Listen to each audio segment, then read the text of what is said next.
এর মতো করে আমার সীমানা খেয়ে ফেলতে চাচ্ছে, তাদের সেই রক্তচক্ষুকে উপেক্ষা করে আমরা এই বাংলার স্বাধীনতার আকাশ, এই জমিন, এই ভূখণ্ডকে রক্ষা করব। যারা এই সীমান্তের প্রান্তে প্রান্তে মহল্লায় মহল্লায় দাঁড়িয়ে ঘোষণা করেছিল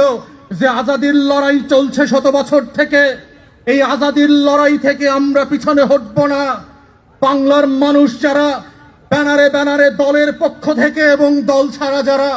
স্বাধীনতা সার্বভৌমত্বের জন্য আবু সাইদ মুগ্ধ হয়ে 16 বছরে চৌধুরী আলম হয়ে সুমন হয়ে ভিন্ন ভিন্ন নামে যারা বুক চেতিয়ে দিয়েছিল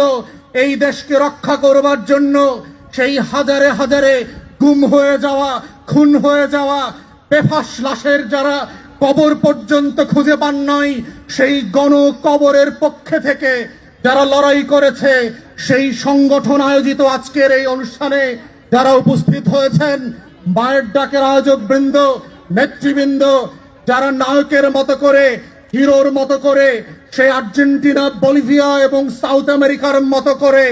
মায়েদের মতো করে নতুন করে হাজির হয়েছেন বাংলার আকাশে, সেই শহীদ হওয়া, গুম হয়ে যাওয়া আবাবিলদের রক্ষা করবার জন্য, তাদের বিচারের দাবিতে সেই গুম হয়ে যাওয়া পরিবারের সদস্যবৃন্দ, মা বাবা ভাই বোনেরা,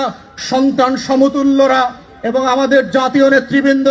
বিদেশি মেহমানরা, সবাইকে আসসালামু আলাইকুম।